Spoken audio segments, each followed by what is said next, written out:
Hola a todas y todos, bienvenidos, Hola, bienvenidas, ¿cómo están? buenas tardes. Eh, Gracias Hola, por la fidelidad, por seguir asistiendo después de tanto tiempo a estas sesiones. Eh, Aunque espero, probablemente va a seguir llegando un poco de gente en los minutos que siguen. Pienso que en honor al tiempo vamos a darle inicio a esta sesión. Eh, yo quisiera darle la bienvenida y agradecerle en nombre de la Dirección Museológica y de la Escuela de Arqueología de la Universidad Austral de Chile por sumarse a esta eh, et- segunda sesión de la tercera etapa del ciclo Arqueología desde el Sur, que nos convoca una vez más, en este caso, para escuchar a Francisco sobre un tema y un sitio que yo creo que a hartos nos fascina harto, como es el arte rupestre del río Guayquivilo. Así que eso, muchas gracias a todas y todos por venir. Los dejo con mi colega Simón Urbina. hola, bienvenidos, bienvenidas. Bueno, estamos en esta segunda fecha del tercer ciclo Arqueología desde el Sur. Al igual que Simón Sierra Alta, Mariano Urrutia, el equipo que organiza esta actividad desde la Escuela de Arqueología y la Dirección Museológica de la Universidad Austral de Chile, queremos compartir este viernes 15 de octubre, bueno, la alegría de tener acá un gran colega que se ha sumado a nuestra escuela de arqueología y con el cual estamos compartiendo el inicio de este gran proyecto que es generar un polo arqueológico en el cono sur de América desde la Universidad Austral de Chile, y queremos con este ciclo de charlas también, como lo hicimos con Andrea González Ramírez la semana pasada, darle la bienvenida a Francisco. Les cuento brevemente, Francisco Vergara es arqueólogo y magíster en antropología, materiales y diseño del University College de Londres. Su principal interés ha girado y gira en torno a los estudios de los ritmos de la vida social. Su investigación conecta la antropología y la arqueología de las técnicas del paisaje y del tiempo. Eh, Ha investigado y ha publicado distintos trabajos sobre procesos de producción de arte rupestre en el norte semiárido y centro-sur de Chile, y esto es muy interesante también por el vínculo que tiene con lo anterior, sobre danzas tradicionales en los Andes centrales del Perú. Perdón. Sus investigaciones también han sido publicadas, como decía, en medios científicos nacionales e internacionales, y en estos momentos, en el último tiempo, está finalizando su investigación doctoral y su tesis para obtener el grado de doctor también la University College de Londres. La cual, y eso es un poco el gran interés que tenemos hoy por escuchar su presentación, va a sentar las bases para una antropología comparada de los ritmos, y yo quiero ahí también destacar la perspectiva amplia e integradora de Francisco en sus trabajos, y no solo como una especialización de la arqueología en una materialidad como el arte rupestre, sino también desde una visión antropológica mayor y comparativa. Así que, Francisco, bienvenido a este ciclo. El escenario y el micrófono todo suyo. Muchas gracias, Simón Urbina, por tus bonitas palabras, y muchas gracias también a Simón Sierra Alta y a la gente del museo por organizar este ciclo de charlas que sin duda es tremendamente beneficioso para la arqueología y comunidades más amplias. Bueno, muchas gracias también a todas las personas que asisten en esta charla. Estoy viendo ahí a muchas amigas y amigos y me encanta eso, me motiva. Así que nada, solamente agradecerles. Voy a compartir entonces la pantalla para empezar con lo que es la presentación. Y como bien decía Simón, mi tema de interés radica... ¿Están viendo en pantalla completa ahora? Todavía no, ahí sí. Ahí sí, ya, perfecto. No, ahí sí. Bueno, Dale, sí, como decía Simón, tiene que ver un poco con explorar esta idea de los ritmos, ¿ya? Entonces hoy día vamos a estar tratando de abordar ese tema. La imagen que tenemos frente a nosotros es tremendamente provocativa. Son pisadas de felino que devienen en pisadas humanas. Lo que me intriga de esta imagen no es solo que empuja los límites con los cuales enfrentamos las dicotomías entre cultura y naturaleza, sino que también evoca movimiento. Al mirar esta imagen, pienso en el caminar y en el andar como una práctica. Desde la publicación de esta fotografía, en el artículo de Hans Niemeyer con Lotte Weissner en el año 71, la imagen que tenemos enfrente se ha convertido en ícono, o en índex en el sentido de Yale, de lo que es el arte rupestre del estilo Guayquivilo. Según los autores, estas líneas fueron grabadas por grupos de cazadores y recolectores cordilleranos, los chiquillanes, entre los siglos XII y XVI. Los chiquillanes eran grupos de cazadores reunidos en bandas compuestas por familias que deambulaban la cordillera de los Andes y al oriente de esta, cazando guanacos, avestruces, recolectando raíces, frutos, vegetales, sal y obsidiana, y que entre las escarpadas quebradas del paisaje andino movían sus tonterías de un lugar a otro. Por lo tanto, estas líneas no solo nos invitan a pensar en el andar y en el movimiento, sino que también a reflexionar sobre el movimiento en grupos de cazadores y recolectores tardíos que habitaron el paisaje andino.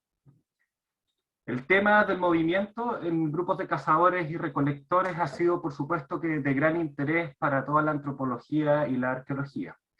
Pienso, por ejemplo, en los ensayos de morfología social escritos por Marcel Mauss en 1904, quien atendía a la variación estacional entre los inuit.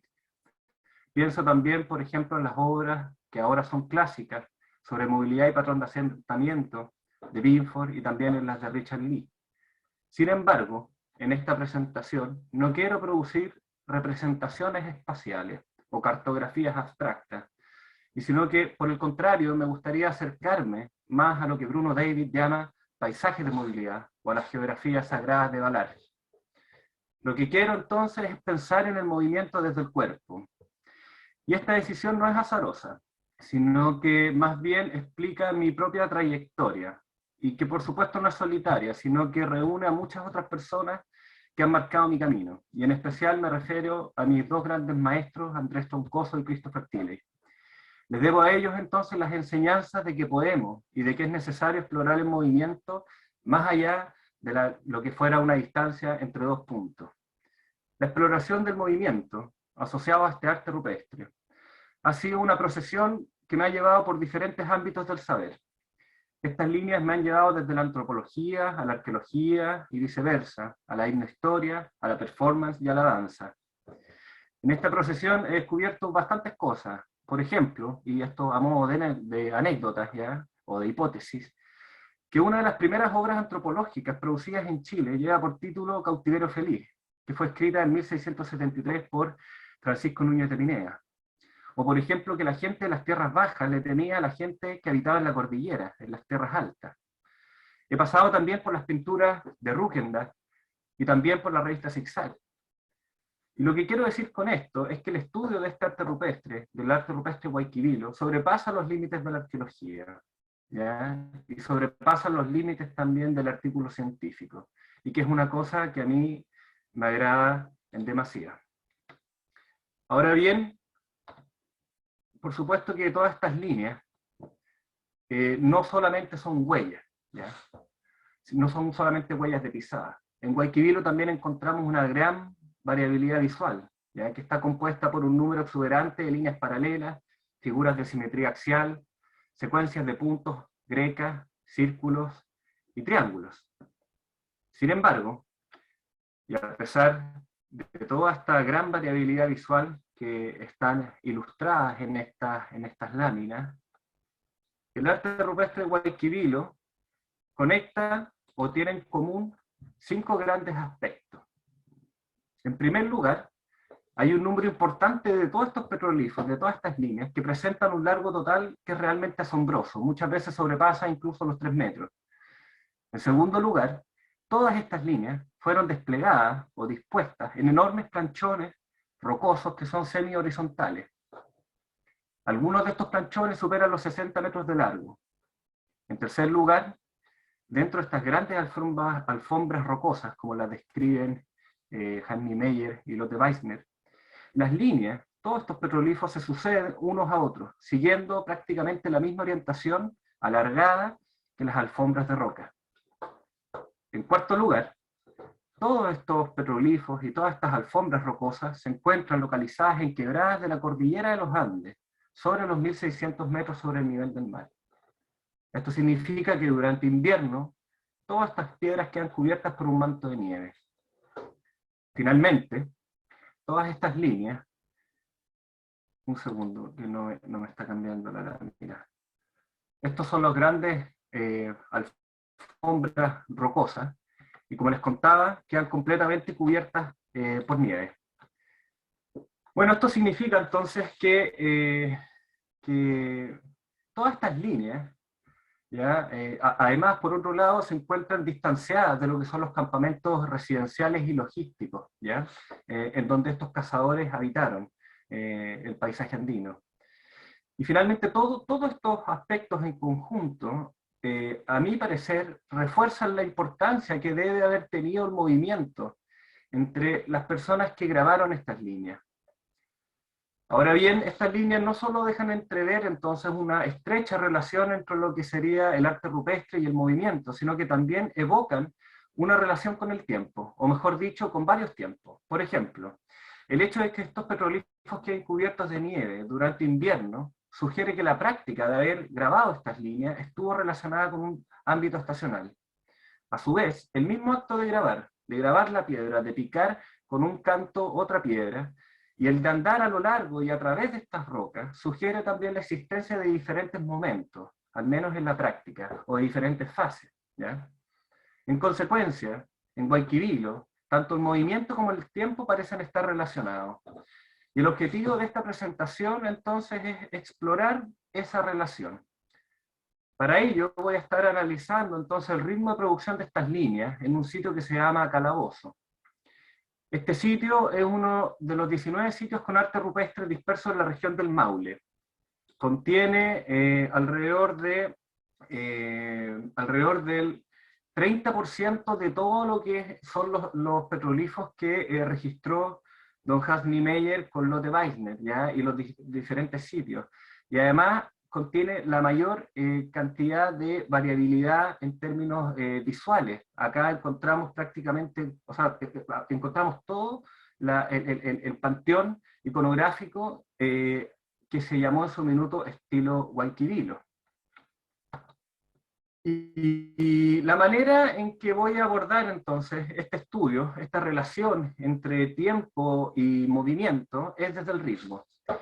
El ritmo es en sí mismo algo que reúne movimiento, tiempo y espacio. El ritmo nace desde el cuerpo. El movimiento del cuerpo humano, ya el extender un brazo, ya crea un espacio que se llama kinéfera. Ya Rudolf Laban le llamaba kinéfera. Y trasladar la kinéfera también es establecer interacciones y territorialidades, ¿ya? La idea del ritmo entonces está muy vinculada con lo que es el cuerpo humano, con lo que son los movimientos, ¿no?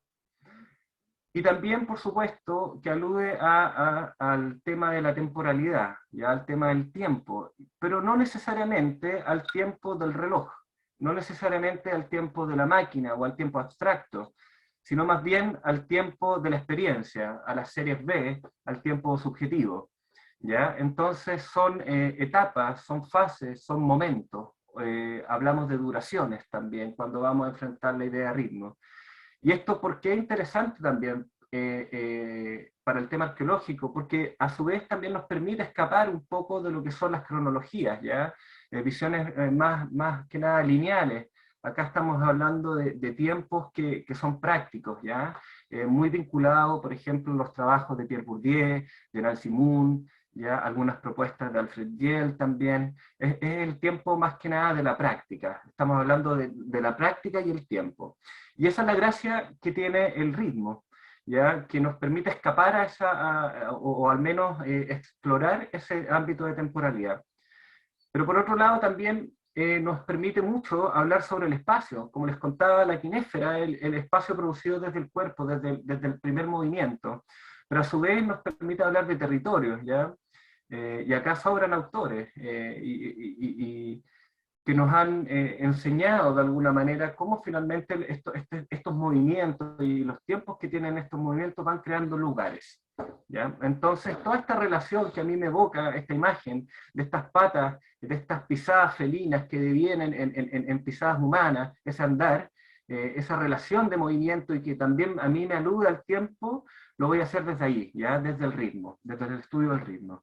Y en términos concretos, va a ser la más corta y más fácil, cuando me estoy en términos analíticos y metodológicos, cuando voy a analizar lo que es el ritmo, yo acá sigo a una autora que es inglesa, que es una bailarina, que posteriormente se doctoró en antropología, que se llama Janet Goodrich, que publica un libro que a mi gusto es el que presenta de manera más sistemática y más operativa también el concepto de ritmo, ¿ya? Y nos va a señalar que nosotros podemos abordar tres grandes factores que constituyen el ritmo: cuerpo-espacio, el desarrollo de la acción y por supuesto que el entorno. El ritmo siempre tiene que ver con el entorno, con la resonancia que tiene la práctica con otros medios, ¿ya? De hecho, Gilles Deleuze habla del ritmo como un entremedio, incluso, ¿ya? Entre, por ejemplo, una persona y su entorno. O Ingold, por ejemplo, cuando habla de elevar un volantín, está hablando de la persona y el viento. Entre esos dos medios sucede algo, bueno, ahí hay ritmo,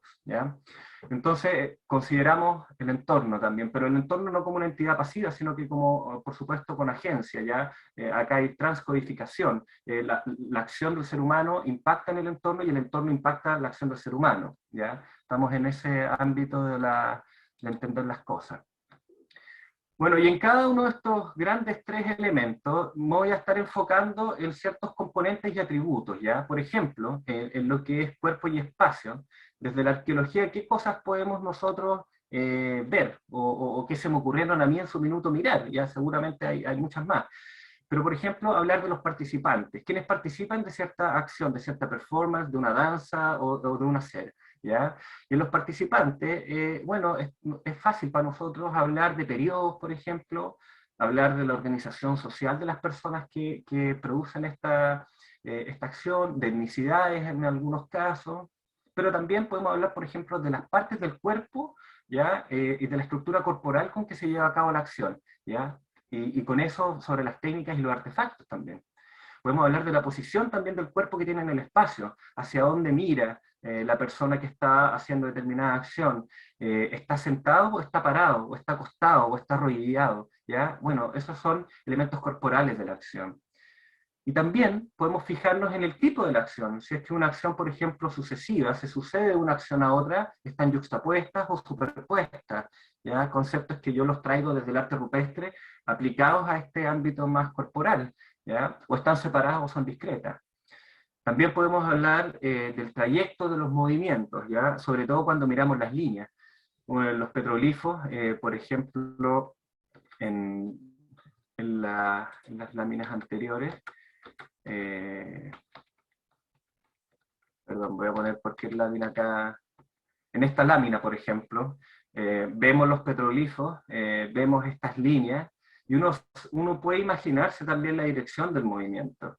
Y también imaginarse los cambios de direcciones que implica grabar cierta figura. Un tridígito, como el que aparece acá, por ejemplo, son tres líneas proyectadas ya de maneras angulares, y ese en términos de movimiento es eso, es la proyección de tres líneas ya hacia el frente en ángulo. Pero por ejemplo, si vemos un zigzag, nos damos cuenta que no, que es un vaivén, es un ir y venir ya entre ciertos límites de la piedra, o por ejemplo los enrejados que hay acá. Entonces, en términos de movimiento, eso significa que son, o al menos sugieren estos petroglifos que hay movimientos diferentes, y eso sí los podemos abordar, ¿ya? Y también el foco de los movimientos. ¿Estamos haciendo movimientos hacia adentro o estamos haciendo movimientos hacia afuera? ¿Estamos proyectando nuestro cuerpo hacia el exterior o no estamos haciendo un círculo concéntrico, por ejemplo? ¿O estamos haciendo una línea de una simetría axial que se extiende por varios metros o una serie de puntos, por ejemplo, ya que se suceden unos a otros, pero que proyectan el movimiento hacia afuera? Esas son las cosas que al menos a mí me interesan ver. ¿ya? Esas son las cosas del cuerpo en las cuales yo estoy fijándome. Esas son las cosas del cuerpo que creo ver desde la materialidad, de la imagen, ya desde los grabados, desde estas líneas. En el término o en el ámbito del desarrollo de la acción, también me interesan ciertas cosas.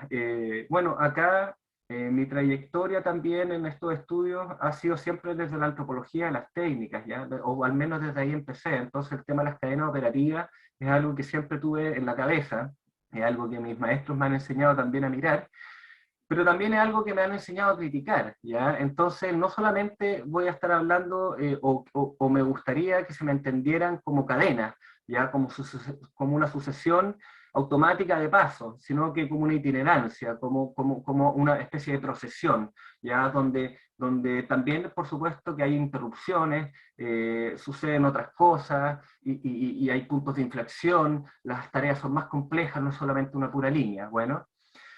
Y hay otro punto que a mí me interesa también acá, que tiene que ver con las pausas, la detención, el descanso. Y eso es algo que a mí me llamó mucho la atención en los Andes, ¿ya? Donde las cosas descansan, donde la transformación del upi en aja, para que aja es la chicha de maíz, para que se transforme el upi en aja tiene que dormir, el barro para que se transforme en adobe tiene que descansar, la chacra duerme, la chacra descansa. Bueno, es un mundo entonces también que a mí me enseñó a ver el tema de los descansos no como usualmente lo vemos en estas sociedades capitalistas bastante industrializadas y modernas, ya como una interrupción de la producción. Por el contrario, las pausas pueden ser muy productivas, ¿ya? Pero más allá de si es productiva o no, a mí me interesó la pausa, dónde pueden haber descansos, dónde hay interrupciones, ¿ya? ¿Y por qué? Porque estas cosas también creo yo que generan parte de la arquitectónica espacial de los lugares, son parte de la arquitectura. Un descanso en un lugar es parte de la arquitectura. Entonces me interesa estar mirando también ese tipo de cosas. Pero también voy a estar mirando otras cosas, por ejemplo, que son más cotidianas, ¿ya? Como por ejemplo, o de pensamiento mucho más, con el cual estamos más familiarizados, ¿ya? El largo total de los surcos, o la profundidad, o el área grabada, en fin, ¿ya? Y otro punto que me interesa acá y que voy a tocar o con más énfasis, el tema de la estacionalidad, ¿ya? La estacionalidad de las prácticas humanas. Y finalmente voy a estar también refiriéndome de manera conjunta, siempre entrecruzado todas estas cosas, sobre el entorno, ¿ya? Desde, por ejemplo, una medición abstracta del lugar, desde una representación geográfica de la cosa, hasta lo que a mí los resultados me sugieren, ¿ya? En términos arquitectónicos, de cómo se puede dividir este sitio. Bueno, basta con la cuestión teórica y vamos entonces a lo que nos interesa, que son los datos y cómo estas cuestiones se van traduciendo ya en observaciones. Con respecto a los participantes, tenemos por supuesto relativa claridad en cuanto a lo que es el periodo y quiénes fueron. Hans Niemeyer con Lotte Weissner en el año 71 nos mencionan que es un estilo y que fue elaborado por Chiquillanes, este grupo de cazadores-recolectores que habitaba la cordillera entre el año 1100 y el 1500.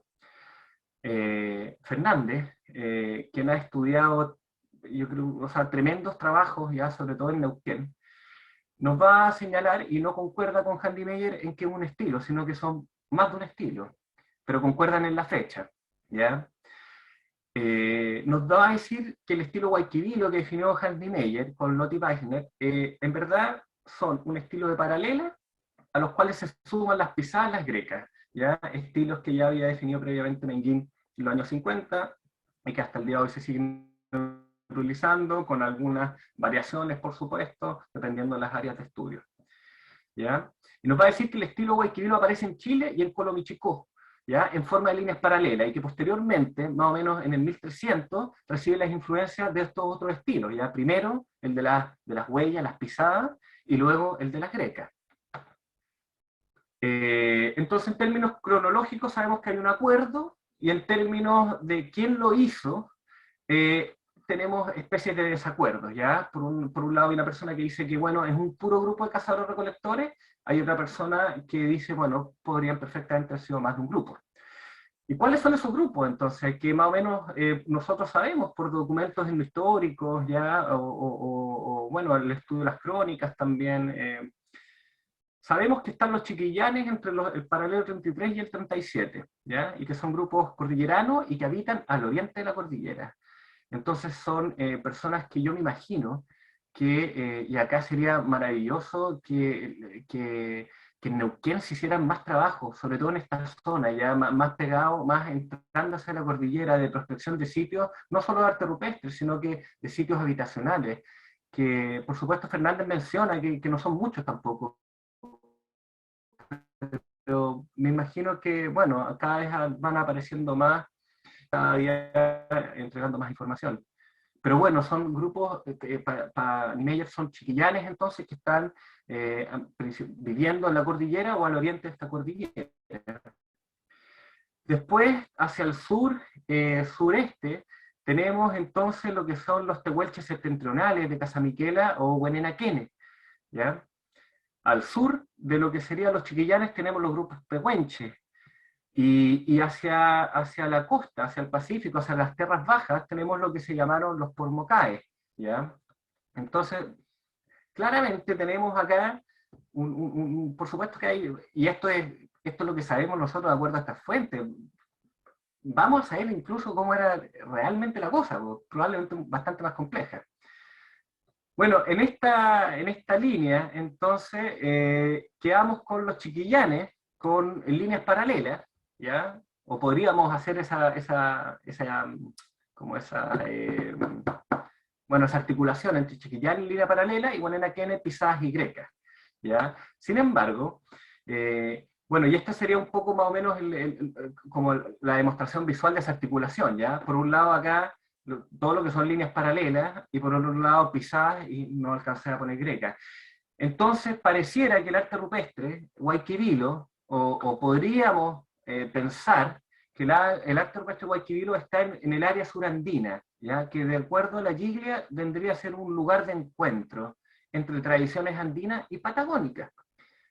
Sin embargo, Fernández nos argumenta que todo este ejercicio que acabamos de hacer, ya de divisiones étnicas, no tiene ni un sentido, porque la región era un mosaico humano que era temporalmente variable, y esta es una idea que agarra de Casamiquela, ¿ya? O sea, estamos hablando de que realmente en este sector teníamos, hay un tema temporal, ¿ya? Hay una ¿ya? Y probablemente de redes de interacción bastante interesantes, ¿ya? Y tomando en cuenta entonces estas consideraciones, actualmente las y los arqueólogos, y especialmente la gente, los colegas de Argentina, y las colegas de Argentina prefieren entonces asignar todos estos petroglifos a grupos de cazadores-recolectores que tenían amplias y extensas redes de interacción a través de los Andes y Patagonia durante el Holoceno tardío. Y estos investigadores han notado que en los últimos 1000 años existió un incremento en la población y en la interacción social también entre estos grupos, y por supuesto que esto impactó en el arte rupestre, o como Danae, Fiore y Crivelli Montero lo han mencionado, en los ritmos de producción del arte rupestre. Entonces, para sintetizar, sabemos que son grupos de cazadores-recolectores que habitan las cordilleras, no quizás nos podemos casar con denominaciones étnicas, y sabemos que hay bastante interacción. Ahora, en términos de organización social e interacción en nuestro grupo, ¿cómo eran? ¿Ya? Como que es algo que nos interesa cuando estamos hablando sobre los ritmos y el cuerpo y el espacio, ¿ya? Sabemos, por ejemplo, que Vivar nos menciona que en el siglo XVI habían asentamientos bastante dispersos, ¿ya? Y eran grupos de entre 15, 20 o 30 individuos. Eran grupos que habitaban en la cordillera o al oriente de esta, y que bajaban en febrero y marzo con sus yunques, sus textiles algunas veces, o los cueros, perdón, los yunques, los cueros, plumas de avestruz, más tardíamente con sal, obsidiana, y que se regresaban ya entonces hacia estas tierras interiores altas con maíz y otros productos. Nos habla también, por ejemplo, de que los puelches se agregaban. El puelche lo ocupa ya como una cuestión general y está bastante discutida, y hoy no se usa mucho, pero se hacía referencia a todo este grupo humano, ya incluía incluso hasta pehuenches en algunos casos. Bueno, habla entonces que se agregaban en grupos de 150, y lo que me importa acá es que se agregaban y bajaban y saqueaban, hacían guerra con las aldeas ya en las tierras bajas. Y por supuesto yo me imagino que también entre grupos también. Osvaldo Silva En los años 90 nos va a señalar que estos grupos tenían una fuerte filiación con el territorio donde nacieron, ¿ya? Y por lo tanto, entonces sus circuitos de movilidad también, o bastante amplios, tenían algo que ver con eso, ¿ya? Con esos territorios. Existía un poco la idea de territorio, pero también existían formas de sobrepasar esos territorios, ¿ya? Y es acá donde entra la idea del maloqueo.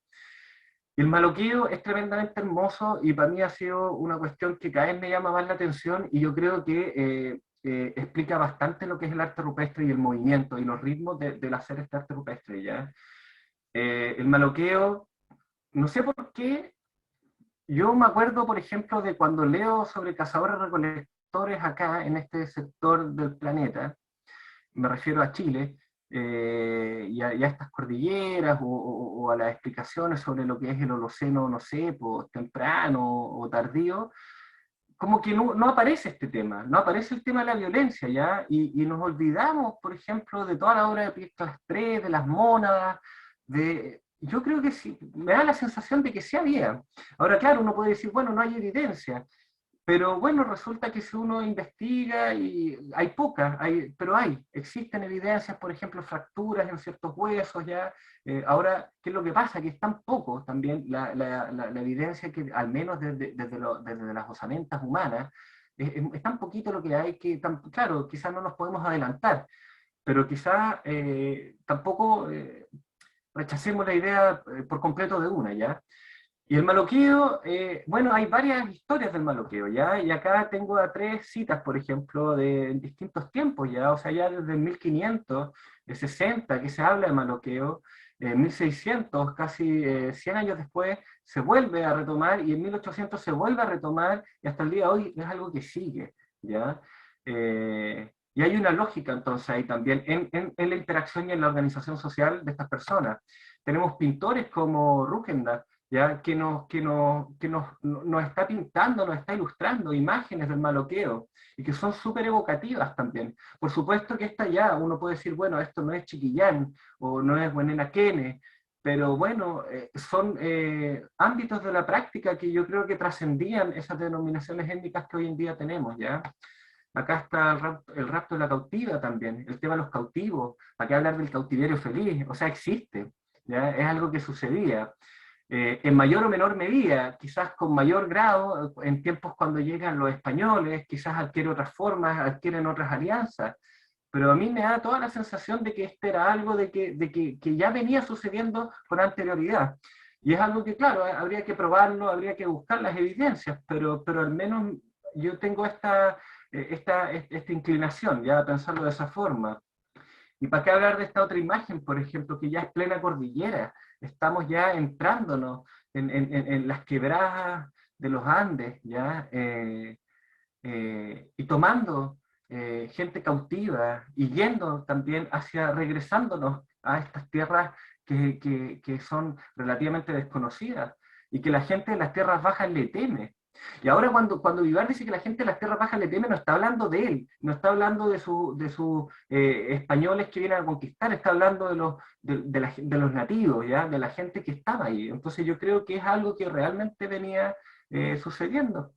Y no solamente maloqueo o guerras, sino que también intercambios y alianzas, ¿ya? Pero yo creo que ese es más o menos el panorama de interacción social al cual estamos nosotros enfrentados, ¿ya? Cuando estamos mirando esta parte de la historia.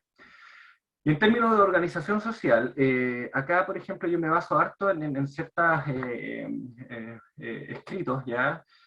Particularmente de Núñez de Pineda, que fue quien escribe El cautiverio feliz, ¿ya? Y que fue tomado cautivo por Maulicán después de un asalto. Y ahí tiene unos relatos bastante interesantes donde le habla, por ejemplo, de cómo están organizadas las personas. Le menciona el Rehue, ¿ya? Que vendría a ser una conglomeración interbandas en un mismo territorio, ¿ya? O sea, estaba el Rehue de la cordillera, el Rehue de la costa, el Rehue de los valles. Existían ese ámbito de organización entre todos estos grupos. Se conocían y los nombres circulaban, ¿ya? De hecho, Maulicán quiere llevar a Núñez de Pineda como un cautivo, porque él quiere básicamente también hacer circular su propio nombre, sus hazañas también en la guerra, ¿ya? Menciona, por ejemplo, que en sus caminos, en sus andares, se encuentran con dos caciques y que les solicitan hacer parlamento, que estos son encuentros también que se llevaban para resolver conflictos, crear alianzas o bien hacer la guerra también. Menciona, por ejemplo, la palabra toque, que vendría a ser el más importante de todos los caciques. Habla de los Utanmapos, ¿ya? Cuando matan, lo toman cautivo a él y a otra persona más, cuando matan al otro soldado, vienen con una lanza que tiene 3 cuchillos arriba, y cada cuchillo representaba cada uno de los rehues con que constituían el mundo, ¿ya? Además de otras cosas muy interesantes, como las 12 pajillas, relate 12 nombres de las personas que él conoce que han matado, ¿ya? Y bueno, en fin. Pero es interesante como nos habla entonces también de que existe una organización donde no solo es la familia y la banda, sino que estamos hablando de relaciones interbandas, ¿ya? Y que no solamente son de alianzas, sino que también de conflictos, ¿ya? En cuanto al patrón de asentamiento, que es este otro tema que me interesa hablar sobre cómo se habitaba, ¿ya? Acá sabemos que existe alta movilidad, ¿ya? Por las crónicas, y en el lado de la arqueología sabemos que existen al menos 2 grandes modos de habitar, ¿ya? Tenemos en las tierras bajas grupos productores de alimentos y grupos de cazadores-recolectores en las tierras altas, ¿ya? Y existen en toda esta región de estudio, donde yo estoy, sin contar por supuesto que la parte de Argentina, 89 sitios arqueológicos ya que corresponden a este periodo tardío, ya que vendría a ser del 1300 al 1700. Esta es una lámina entonces que señala acá más o menos dónde están los sitios. El sitio 12, este asterisco acá, todos los asteriscos son arte rupestre, este es Calabozo. Este es el único sitio que al menos yo miré de manera muy rápida, hace como 5 años atrás, que vi que tenía materiales, pero estoy consciente de que en todo esto, lo que vendría a ser el Melado Guayquivilo, existen más sitios ya, que dan la sensación de ser campamentos residenciales o de tarea.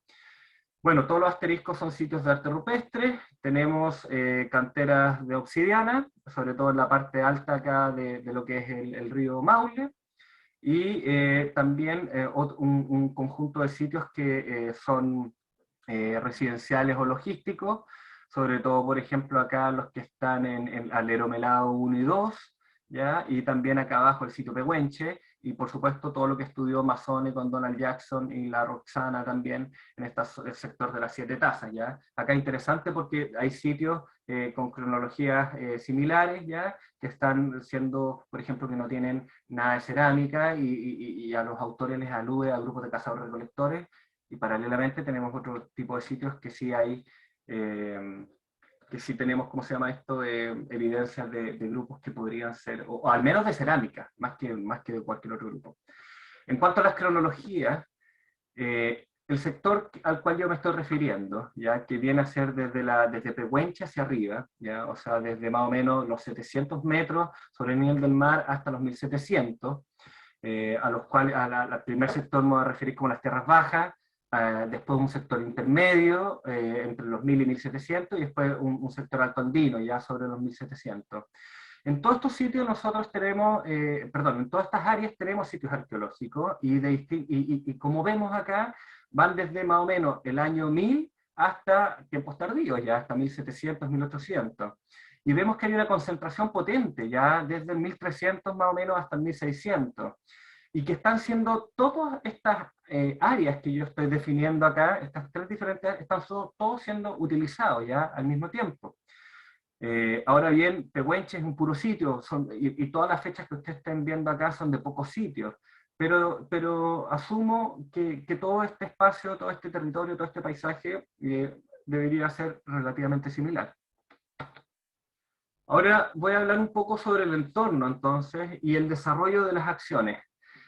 Acá ustedes tienen una fotografía, yo estoy parado en el río Guayquivilo, estoy mirando hacia el estero Calabozos, que es esta quebrada que sube por acá, ¿ya? Y termina con esta cumbre iluminada.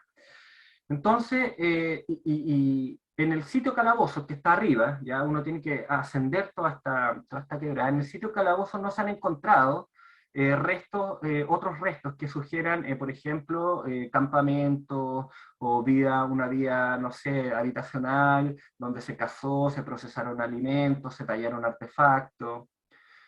Ahora, si bien el área es bien escarpada, y por supuesto que eventualmente pudo haber existido algo de ese tipo, y que, bueno, las condiciones mismas del lugar borraron esa evidencia, actualmente no encontramos nada. Y yo creo que tampoco, y la verdad yo creo que tampoco había mucho más, ¿ya? Más que el arte rupestre. Entonces, ¿qué significa esto? Que las personas tienen que salir de estos campamentos que están en el río Guayquivilo, por ejemplo, o en otras partes, en otras terrazas, y se adentran en estas quebradas y caminan hacia estas quebradas, ¿ya? Acá es una mirada desde el inicio de la quebrada hacia abajo, hacia lo que es el río Melado Guayquivilo. Y esta es un poco una imagen que muestra más o menos el paisaje y lo escarpado también que es. Por supuesto que existen ciertas terrazas, de hecho más arriba hay un alero, pero tampoco tiene evidencias, ¿ya? Y el movimiento, entonces, que yo estoy pensando y donde se encuentra el arte rupestre es acá, ¿ya? El arte rupestre estamos acá en los 1600 metros más o menos, en este piso gris, ¿ya? Y yo tuve que subir desde acá meterme hasta este lado. Ahora, cuando hablan de los grupos Chiquillán y de estos cazadores, se supone que estos grupos están habitando por acá o en tierras más bajas hacia el Neuquén, y en verano vienen por acá, usan todos estos quebrados y se están acercando a estas tierras más bajas, ¿ya? Pero para que ustedes se den cuenta, les pongo este perfil, ¿ya? Para que se den cuenta de los cambios también que implica moverse de un lugar a otro y más o menos dónde están los petroglifos. Y una cuestión bien interesante tiene que ver con el agua, ¿ya? Uno sube esta quebrada y cuando uno se encuentra con los petroglifos se encuentra con un salto de agua, y esto es algo que ya mencioné a Hans Niemeyer. Pero él solamente menciona que tú te encuentras con este salto de agua. Lo que yo me di cuenta es que también marca el inicio y el final, como se los voy a mostrar más adelante. Nos encontramos con el salto de agua y esto es lo que empezamos a mirar. Este es el tipo de rocas. Acá tenemos este gran afloramiento que tiene, este de acá que tiene, este que es el sector 1, 3 y 4, perdón, del sitio, y acá viene otro sector con petroglifos, y yo estoy parado tomando la fotografía desde otro sector que tiene petroglifos también. Entonces esto un poco son las alfombras que les digo.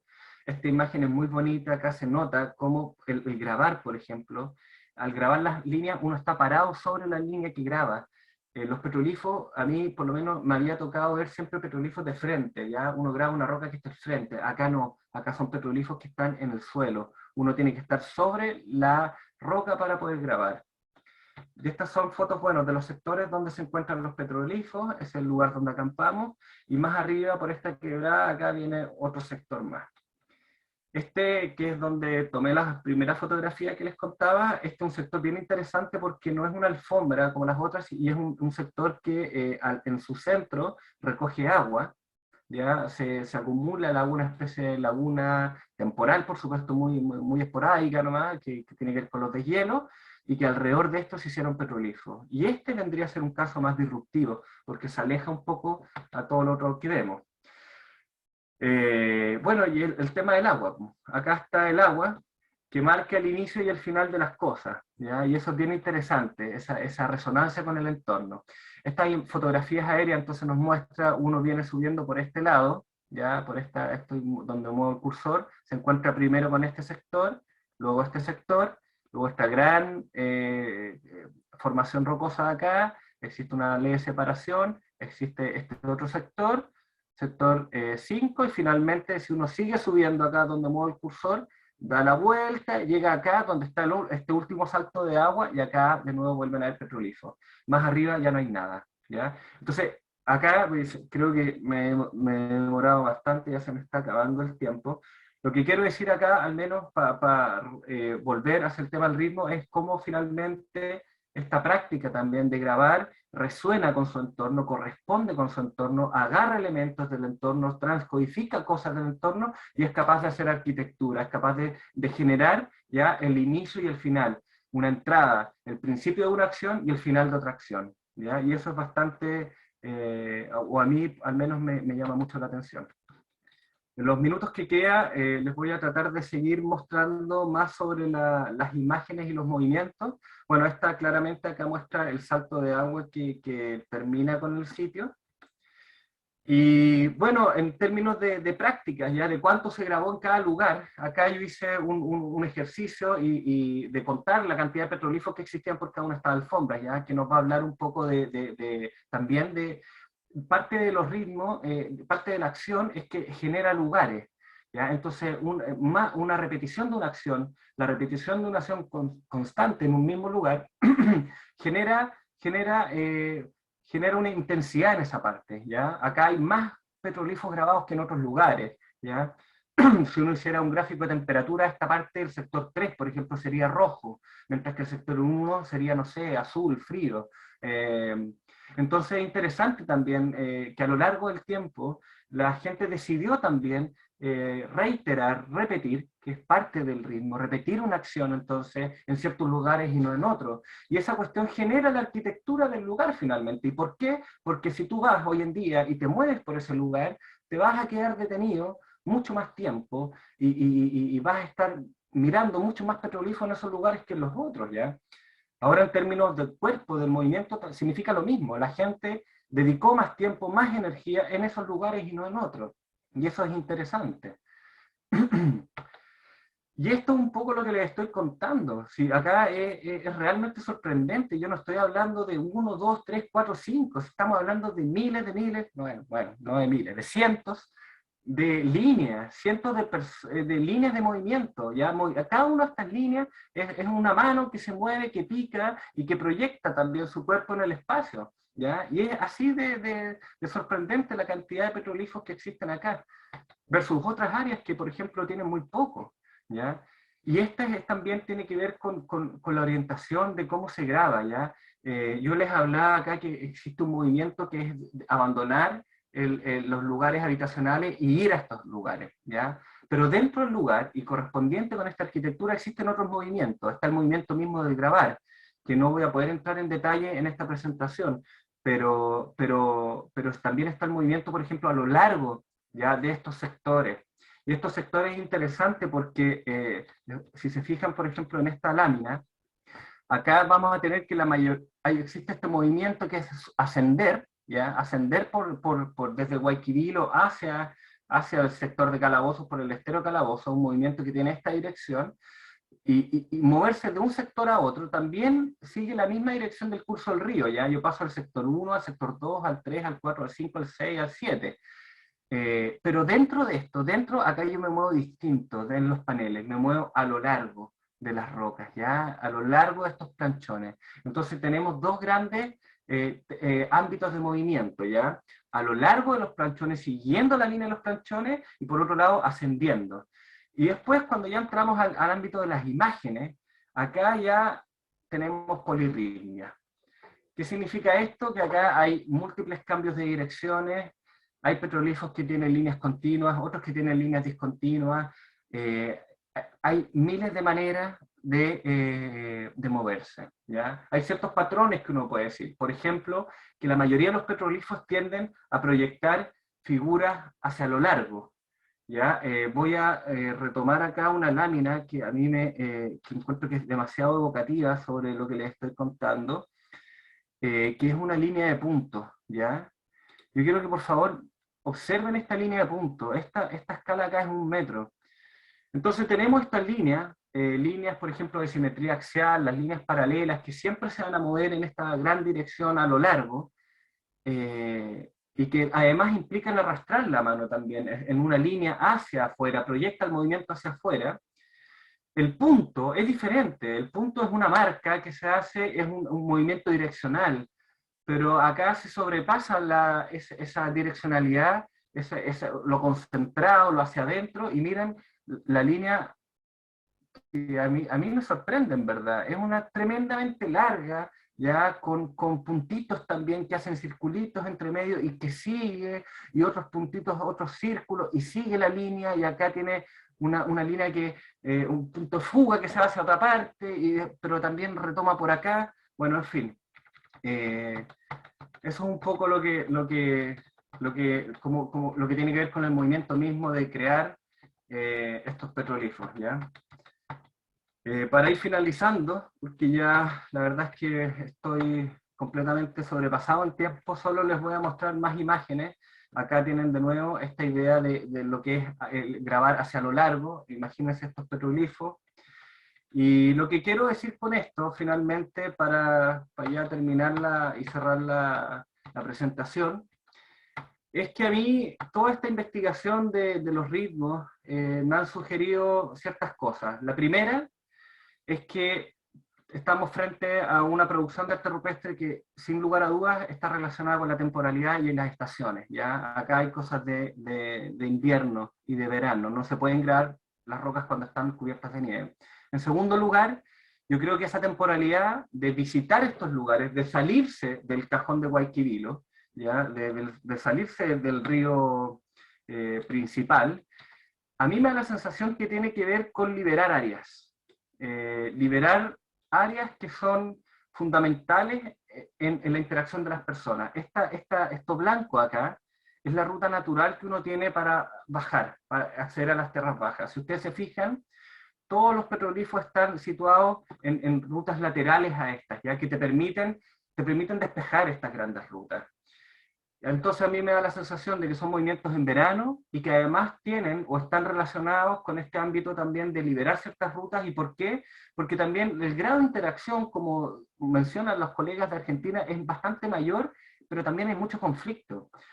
Y esa es más o menos la idea que a mí me da.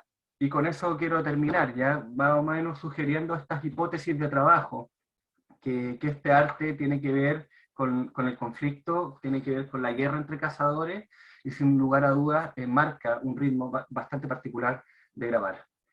Muchas gracias por haberme escuchado, perdón por haberme extendido tanto, quedaron muchas láminas que no pude pasar y que me hubiese gustado revisarlas con ustedes, pero bueno, espero que tengamos otra ocasión. Eso. Muchas gracias, Francisco. Excelente, tremenda ponencia. Muy, muy entretenido. Comentábamos con Simón Sierra Alta ahí en el chat que, bueno, sorprendente el trabajo que has hecho y también un gusto conocer de primera fuente, en mi caso, una región que no está muy actualizado en este tipo de estudios, así que magnífico. También te cuento que, bueno, tanto la gente que está acá en el Zoom como por Facebook, me imagino pasó algo similar y ahora queremos abrir un espacio de preguntas y reflexiones, y yo voy a aprovechar que estoy moderando para dejarte un par de consultas para iniciar esta conversación, y también le ofrecemos la palabra a quienes están acá en la sesión de Zoom. Si quieren pueden levantar la mano y le habilitamos igual el audio, si quieren preguntar directo, o por el chat, si quieren hacer sus consultas a Francisco. Yo lo primero es consultarte, Francisco. Nos mostraste en una parte entiendo, dataciones absolutas, ¿sí? Había una de las láminas que refería a dataciones absolutas. Claro, me llama la atención, como tú mismo dijiste a lo largo de la presentación, esta proyección de los sitios hacia el siglo XVII. Quizás no tanto el XVI, pero el XVII bien firme, que es un periodo bien conflictivo, ¿sí? Desde el punto de vista de las relaciones hispano-indígenas y entre las agrupaciones indígenas también, a lo largo de, bueno, en general de la Capitanía General de Chile o la Gobernación de Chile. Pero yo quiero preguntarte una duda que uno tiene cuando estudia arqueología siempre, es a qué corresponden estas fechas, porque sabemos que un panel de arte rupestre no se puede datar por radiocarbón. ¿Cómo se trabajan estos sitios también para obtener estas muestras? Si hay contextos no rupestres asociados a estos lugares, porque me imagino que parte del movimiento o de la dinámica humana más microscópica y cotidiana en estos paneles es, bueno, grabar la experiencia con el paisaje más sensorial, pero también hay cuestiones como más básicas, como la alimentación, no sé, prender el fuego cuando baja la temperatura, aunque sean veranadas, me imagino. Entonces, si nos puedes explicar un poco de dónde salen estas muestras y qué contexto asociado hay a estos paneles, porque se ven gigantescos, pero también, viendo la cronología de los sitios, pueden ser paneles de esta envergadura construidos a lo largo de mucho tiempo, y uno se imagina mucha gente, pero quizás no es tanta. Si ahí puede hacer un poco de descomponer un poco, de construir la dimensión temporal y los contextos asociados de donde salen las muestras para fechar. Claro. Bueno, todas las fechas que hay acá son todas TL y básicamente en cerámica, ¿ya? Lo que más ha fechado es el sitio Pehuenche, que está más abajo, que se fue trabajado en los años 90 por la Andrea Selenfro y su equipo, y fue tremendos aportes que hicieron desde ahí. Y posteriormente tenemos otros trabajos con Lorena Sangüesa, por ejemplo, que también están excavando algunos aleros, como el Melado 2, Melado 1, Melado 3, donde también registran ciertos elementos que están fechando. Ahora, todas las fechas que hay acá tienen que ver con lugares que fueron habitados, ¿ya? Y que quedan otros elementos más, ¿ya? Por ejemplo, en las partes altoandinas son lugares donde hay bastante obsidiana, aparecen algunos elementos de cerámica, aparecen por supuesto que algunos elementos también en hueso, pero bastante poquito, ¿ya? Que cuesta mucho detectar incluso qué es lo que es. Yo te diría que el sitio más completo, con el contexto más conservado al menos, vendría a ser Pehuenche. Y bueno, también están estos sitios que están en los TA2E7 y TA2E8, que son los que trabajó Mazzoni con Jackson y la Roxana en Siete Tazas. Y ahí tenemos dos sitios diferentes, uno que es de cazadores y otro que es ¿cómo se llama?, de grupos que estarían portando cerámica, y ahí tenés fechas de carbón. Ahora, con el tema de la cronología en el arte rupestre, bueno, siempre ha sido un problema eso, ya no se puede, una línea en una roca, tú no la puedes datar. Entonces uno actúa por líneas paralelas de evidencia, tratando de cruzar múltiples líneas de evidencia, y desde ahí entonces mirando hacia otras iconografías, otras formas de construir también, por ejemplo, la imagen o el espacio representado. Desde ahí uno también empieza a hacer ciertos paralelos. En mi caso, yo la verdad es que no cuestiono mucho el tema de la cronología acá en este trabajo, y más que nada tiendo a creerle muy bien a Fernández, a Niemeyer, y sobre todo también por todo lo que han hecho los colegas en Argentina, ya que también apuntan en esta dirección. Apuntan a que al menos las paralelas vendrían a ser, y el grabado, de hecho, bueno, el grabado mismo en Argentina aparece de manera más tardía, por ejemplo, que las pinturas. Y el grabado de líneas paralelas, ¿ya? Y el grabado después de las grecas y todas esas cosas son más bien ámbitos de expresión que han sido vinculados a tiempos más tardíos. Y como te contaba, estas cuestiones siempre tienen que ver con paralelos, ¿ya? Entonces se mira la cerámica, si tú ves una cerámica, por ejemplo, Vergel, dices, mira, hay cosas parecidas. O si miras, por ejemplo, los ponchos Tehuelche, también hay cosas medias parecidas, ¿ya? Entonces, como que por ahí se empiezan a entretejer estas cosas, este tema de la cronología. Hay otro punto que a mí me sugiere que estos petroglifos son más bien tardíos y no tempranos. El Piedra a los Platos ya es un sitio que tiene 6.000 años AP, que está acá en la cordillera también, Altos de Vilche, ¿ya? Ese es el sitio, así se conoce. Ese sitio no tiene petroglifos, porque tiene piedras tacitas. Entonces tiene también ahí, tú estás marcando otra relación con la roca, es otra relación con ese material, ¿ya? Con esa materialidad. Y esa, bueno, ahí sí estamos hablando ya desde creo que desde el 6.000 AP hasta tiempos ya, no sé, pues, un poquito más tardíos también. Pero todo, al menos en lo que a mí he revisado, me sugiere que son petroglifos. Yo comparto en final esta cronología. Lo que sí estoy de acuerdo, por ejemplo, con Fernández, es que probablemente acá es más de un grupo, ¿ya? O que la relación estilo-Guayquivilo-Chiquillán no es tan así, puede ser bastante más compleja, ya podemos estar también teniendo, pero finalmente lo que decía Casamiquel, ha puesto un mosaico bastante variable en cuanto a la interacción de las personas.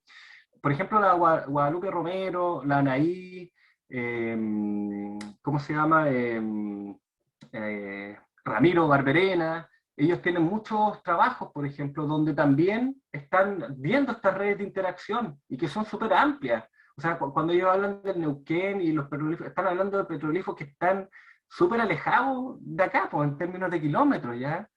Pero las ven, están esas interacciones, están entendiendo que existen esas cosas. Entonces, yo creo que en cronología bien podría ser más o menos más tardío. En términos, eso sí, como de adscripción étnica, yo creo que es más complejo. Súper. Bueno, tengo otras consultas, pero le voy a dar la palabra a Simón Sierralta, que me estaba pidiendo la... Y invito también al resto de la audiencia, puede levantar la mano para hacerle pregunta directa a Francisco. Simón. Oye, Pancho, algo que me llamó la atención sobre tu última reflexión, o sea, al final cuando estabas reflexionando sobre la ubicación de los sitios con grabado, y encuentro bien interesante el tema también, bueno, que quizás es esperable porque el tema de la nieve, que sean de uso estival también, pero más allá de eso, lo que me llama más la atención es que habiendo concentraciones tan altas de sitios en otros sectores tan próximos, como puede ser, me parece que es la parte alta del río Maule, ¿no? Donde están el 20, el 19, el 18, todo eso. ¿No? Y eso es el río Maule. En el fondo, ¿qué te tinca esto de que los sitios con petroglifos estén como localizados? Bueno, por una parte en estas quebradas más chicas, pero además solamente, aparentemente en este sector, y que no se hayan encontrado en otros sectores que podrían tener características en términos generales, como biogeográficas bien parecidas, ¿sí? Alta cordillera, valles, qué sé yo, quebradas, pero no hay petro. Bueno, de partida, imagínate que yo fui a estos lugares creo que en 2014, ¿ya? Con metodología arqueológica, qué sé yo, con el ánimo también de investigar. Antes de eso, que yo sepa al menos, que hayan hecho un registro y realmente haya un equipo de ir a terreno y pegarse la pega, el año 77, ¿ya?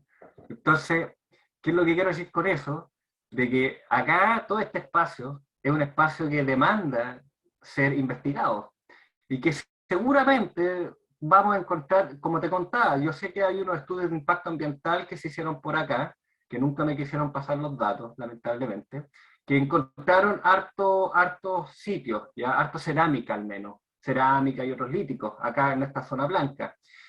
Y yo, sin lugar a dudas, que en estas quebraditas laterales, en más de alguna, vas a encontrar también petrolífero, ¿ya? Ahora, toda esta conglomeración que está en la parte alta del río Maule, tiene que ver con que se juntan volcanes que tienen, que se juntan canteras de obsidiana, y bastantes campamentos también, ya que van de campamentos de tarea, donde va la gente, extrae ciertos núcleos, preparan unos núcleos y después, bueno, o están bajando ya derechamente con piezas más pequeñas y se las están llevando, por ejemplo, acá lo que es el alero Almelao, y baja, bueno, después circula en verdad, ahí la Andrea Selenfreud tiene unos trabajos hermosos de análisis de obsidiana y que rebasa hacia todas partes también, ¿ya? Entonces, la concentración que existe acá yo creo que es principalmente relacionada bueno, a dos cosas. A una, por un lado, que están las canteras de obsidiana, y dos, que es donde se ha hecho la investigación también. Piensa que estos lugares donde hay sitios son solamente lugares donde se fue de manera bastante dirigida, ¿ya? Entonces no hay una prospección sistemática por toda la cuenca del Melao Guayquivilo, y menos sobre lo que son estos lugares ya que están al lado. Ahora, a pesar de eso, y por la información que la que manejamos hoy en día, yo tengo la hipótesis, me da la sensación de que este era un ambiente bastante transitado, ¿ya? Sobre todo en época de verano, ¿ya? Donde tú puedes cruzar fácilmente y bajar, ¿ya?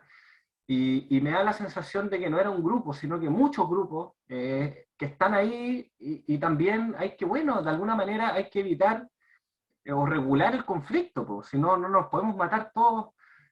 Ya, entonces yo creo que el arte, de verdad, yo creo, es mi sensación en verdad, yo creo que el arte rupestre tiene que un poco que ver con eso, ya, con regular esas interacciones sociales, porque te tira hacia afuera, ya, te tira, te saca de estas principales cuencas, ya, que son las grandes rutas, o por lo menos lo que uno pensaría que son las más fáciles de mover, y te invita también a llegar o bajar por otras partes. O sea, si tú, imaginémonos que uno sube Calabozo y que el viaje continúa, ¿ya? Y que continúa y tú tienes que seguir por esta otra quebrada. Acá hay más sitios con arte rupestre y bajas para acá. Bueno, te liberó toda esta zona media baja, pues, de lo que es ya el río Melado, pues. Entonces toda la gente que viene por acá, bueno, ya tienes menos encuentros también, o te encuentras de maneras distintas. Sí, yo creo que por ahí esa es la sensación que tengo. Ahora, por supuesto, es una hipótesis, ¿ya? Y eso es lo lindo de este trabajo, que a mí me ha tirado más hipótesis que respuestas finales, ¿no? Cosas que hay que continuar explorando. Francisco, hay en el Facebook Arañus Petrus, bueno, te manda hartos saludos y comenta, dice, ¿hay algo de performatividad gráfica en tu ritmo de análisis? Como pregunta, y quizá ahí es bueno que tú puedas explicar igual, claro, cómo se relaciona quizás las perspectivas de, no necesariamente la arqueología, de la antropología o el arte, sobre la performatividad y los análisis que tú estás planteándonos hoy día. Sí. Sí, la verdad es que no entré mucho en detalle con eso, y estoy al debe con todo ese sector, con todo ese ámbito ya. Pero por ejemplo, en esta lámina que estoy fotografiando una fotografía aérea. Acá, por ejemplo, lo que son denominados sectores tienen que ver, por ejemplo, con la práctica, con estos movimientos que estamos hablando, ¿ya? Estos sectores se construyen en base a movimientos. Y yo diría que la primera, en ámbitos más performáticos, como uno de los primeros datos que tenemos, es la segmentación, entonces, de todo este lugar en micro lugares, ¿ya? Y yo creo que acá parte del ritual, por ejemplo, o del caminar, o del grabar, todas estas piedras, perfectamente podría haber sido ascender, ¿ya? Bueno, acá hay dos ideas. Una es que uno asciende a Calabozo, llega a este lugar y después luego bajas, o que asciendes y luego cruzas. El problema de cruzar es que realmente viene un paredón rocoso enorme, gigantesco, que no es como se ve en la lámina, ya como que uno pasará la piedra para el otro lado y llegaste, no, sino que es bien difícil, entonces es bastante encajonado, de hecho, es un tremendo murallón que cierra toda la cuestión y no tiene salida. Entonces a mí me da la sensación de que es subir, estar acá, visitar estas piedras, hacer estas líneas y luego bajar. Ya, si es que ese fuera el caso, tú subes, te encuentras entonces con todos estos lugares de acá, o una de las posibles formas de moverse, tú pasas por un sector, luego vienes a otro sector, te mueves por este otro sector ya en esta dirección, en este otro sector vuelves a tomar esta otra dirección, llegas al sector 5, sigues subiendo por el borde del río, sigues subiendo por esta parte. Bueno, a todo esto se inicia todo con el agua, llegas a esta parte, te vuelves a encontrar con el agua, con el salto del agua, y acá tú puedes cruzar y llegas a todos estos petroglifos que están acá, puedes darle la vuelta a esta roca y finalmente llegar a este sector que está acá arriba, que te lo estoy indicando ya con el cursor, y acá los movimientos vienen a ser más circulares, ya están en torno, alrededor de esta cuestión circular. Y ahí eventualmente se podría acabar el tema de la visita a los petroglifos. Eso imaginándonos en la performatividad como la progresión general y el tema del cuerpo. Ahora, en términos de petroglifos, a mí lo que me llama la atención de Guayquivilo, y que yo no lo había visto en ningún otro arte rupestre, es esta proyección hacia afuera del movimiento. Y también el estar en completa conexión con la roca, ¿ya? Son alfombras de roca, tú estás sobre la roca al grabar esto, y probablemente estás acostado en la roca, para grabar esto, o arrodillado, ya estás en completa conexión, tus manos tocan, tus piernas tocan la roca, estás en la roca, estás con la roca. Y desde ahí, por ejemplo, cuando tú haces una línea de puntos, creo que acá tengo una que es bastante... O estas marcas, por ejemplo, imagínate hacer toda esta línea acá, ¿ya? Estas líneas paralelas, o estas de simetría axial acá. Implica también ese desplazarse con la roca, ¿ya? A lo largo de la roca. Y yo creo que esta cuestión es la cosa más performática que me ha tocado a mí ver en términos de arte rupestre. Bueno, las manos, los negativos también son bien performáticos, pero estás ahí, estás más quieto, ya puedes estar en una misma posición. En cambio acá no, tú. Acá el hacer implica el desplazar tu cuerpo, y eso de verdad que yo no lo había visto en otro arte rupestre, y me llama mucho la atención.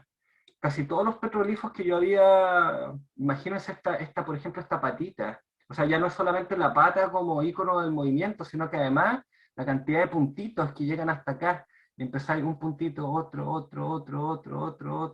y eso significa ir avanzando también con el cuerpo, po. Hay una imagen acá también, bueno, más puntos también que implican ese movimiento, como digo, que se proyecta hacia afuera. Pero por favor miren esto es realmente increíble. Ya acá tenemos esta rayita negra, son 10 centímetros, imagínense dónde parte. O sea, tú haces estos petroglifos y tienes que seguir la línea. Bueno, si no se hizo de una, bueno, o sea, imaginémonos que se hizo en diferentes instancias. Igual implica seguir la línea y seguir proyectando el movimiento, seguir con esta performatividad del cuerpo también hacia adelante. Y eso yo creo que es lo que más me ha acercado al ámbito performático, de generar este arte.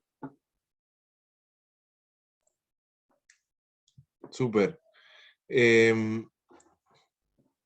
Acá en el chat, voy a verlo un poco más amplio. Bueno, hay saludos de Andrea González Ramírez, también de Paola González. Guillermo dice, muy buena charla. Mi padre me llevó por primera vez, dice Guillermo, a Guayquivilo en el año 1982. Un espacio de gran significado para mí, así que también para Guillermo, creo que Guillermo Canales es un espacio además muy relacionado con su infancia. Así que, muy bueno que esta sea una oportunidad para revivir ese momento. Y Paola González pregunta, Francisco, si has profundizado más en la caracterización iconográfica y qué diferencias reconoces tú entre los sitios, si hay o no diferencia entre los sitios. Bueno, el tema iconográfico como que está bien, yo creo que, o muy mejor trabajado que otras cosas, ¿ya? Por ejemplo, cuando nosotros leemos la publicación de Niemeyer, nos habla de un puro sitio, cuando se refiere a calabozo, sin mencionar que son todos estos sectores, por ejemplo, ya que uno tiene que pasar de un sector a otro. Pero no así con el tema iconográfico, ¿ya? Ahí hay al menos como una caracterización general, yo creo que acabada. Lo que nosotros empezamos a hacer, y es un tema que todavía no lo tenemos 100% resuelto, ha tenido más que ver con los movimientos que implica hacer cada una de estas figuras, ¿ya? Entonces, por ejemplo, las huellas implican movimientos cerrados, ¿ya? Hacia adentro, mientras que las líneas de puntos o las líneas paralelas implican movimientos hacia afuera, ¿ya? Entonces, en ese ámbito de la iconografía es donde yo he estado explorando más cosas. Ahora, la pata, la pisada, la huella, claro, es un movimiento hacia adentro, pero cuando tú juntas varias patitas, es diferente, ¿ya? Y empieza a proyectarse hacia afuera. Entonces, combinan algunas veces esos elementos. Tenemos mucho petroglifo que combina elementos hacia adentro y después hacia afuera también. Otras cosas que he mirado en términos como iconográficos ha sido en empezar a esbozar ciertas diferencias, por ejemplo, en lo que pueden ser las pisadas, ¿ya? O las figuras de simetría axial. Pero la verdad es que no ha sido un tema que he profundizado, ¿ya? No ha sido un tema que he estado analizando y sería, por supuesto, que tremendamente interesante, ¿ya? comparar si es que hay algunos tipos de diferencia entre lo que son las simetrías axiales, las paralelas, cosas de ese tipo. Eso, pues, Paola. Y qué bueno que estás acá, Paola, qué rico saber de ti y que me preguntes estas cosas. Siempre muy estimulante todas tus preguntas.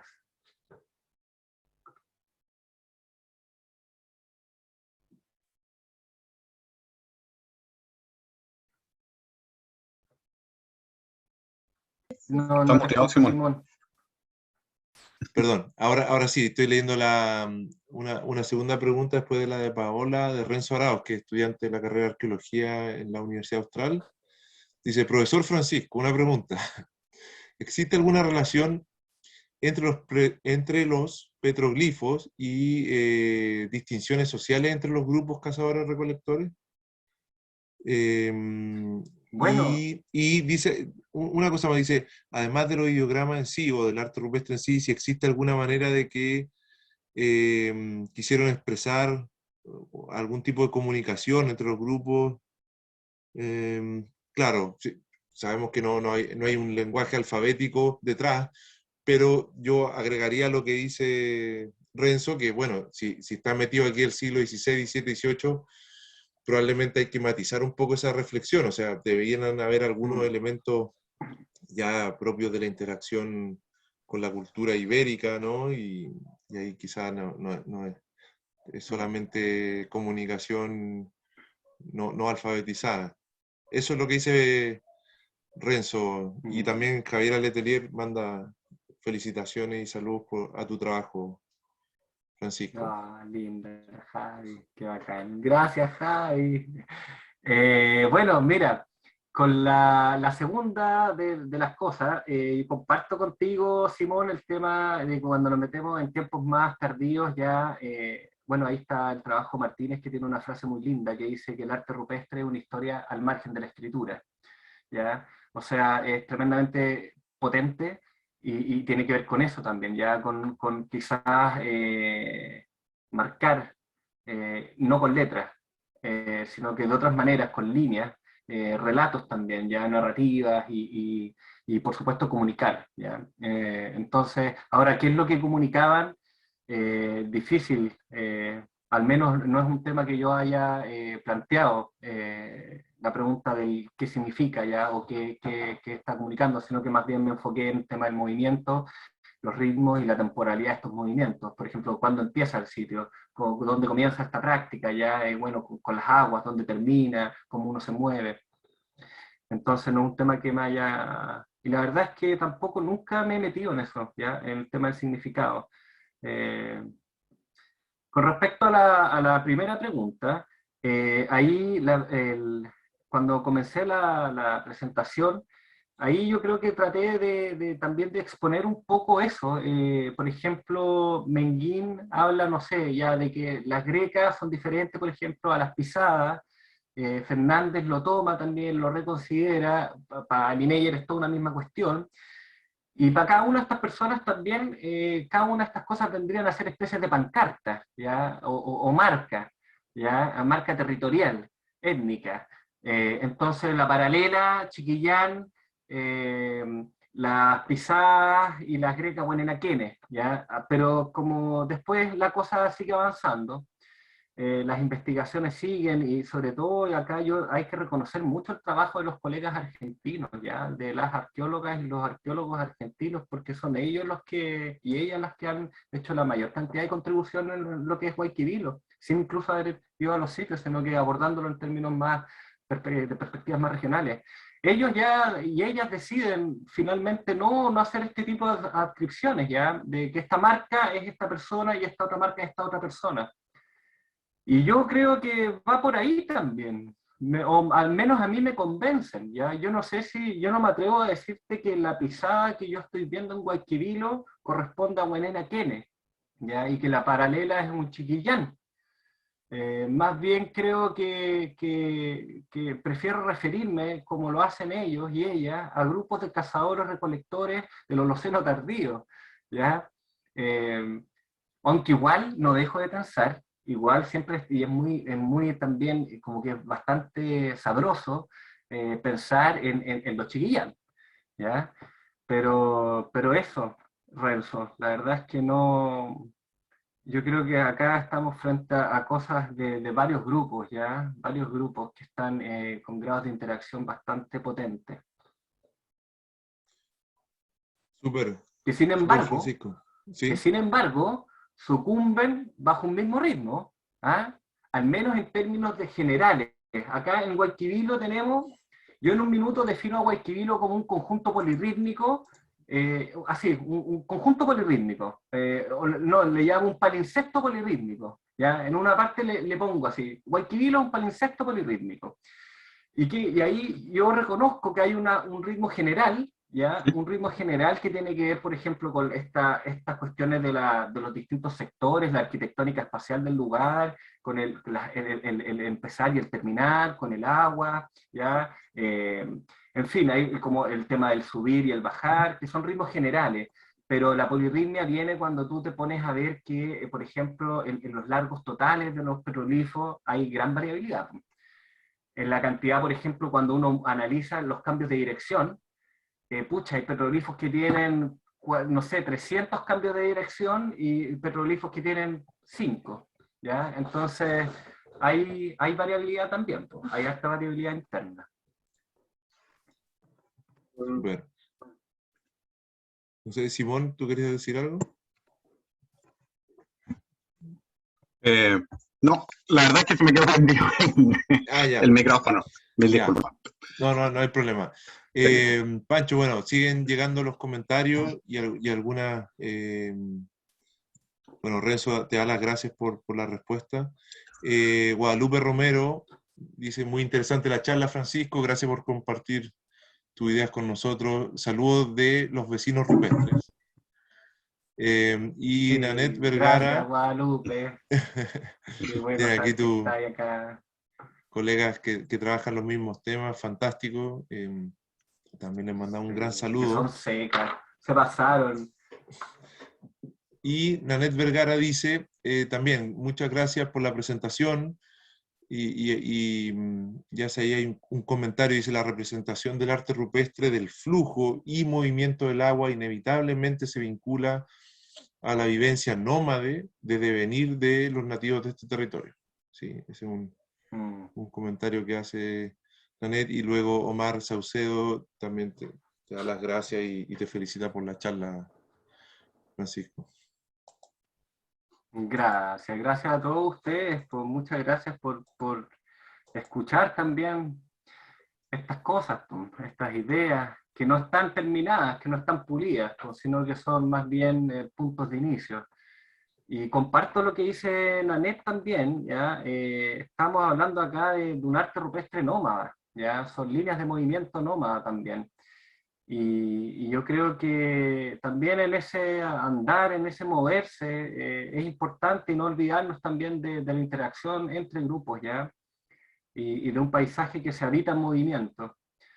Y es la única forma en que yo me explico este arte. La verdad es que no me suena, no me calza otro tipo de explicaciones, ¿ya? Es de gente que, por supuesto, el movimiento era central en sus vidas, ¿no? Y en el movimiento también venía el conflicto. Excelente. Pancho, bueno, nuevamente a nombre del equipo que organiza el ciclo de Arqueología desde el Sur, te quiero dar las gracias. Te pido si puedes dejar de compartir tu presentación para que quienes quieran abrir sus... prender sus cámaras y abrir sus micrófonos. Vamos a intentar liberar el tema del audio. Que quieran saludar.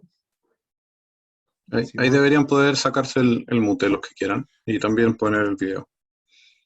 Sí, vamos a ir cerrando la actividad de hoy, son las 8:30, día viernes, quizás varias tienen sus panoramas y lo hemos pasado súper bien. Ahí está la Andrea. Hola Andrea.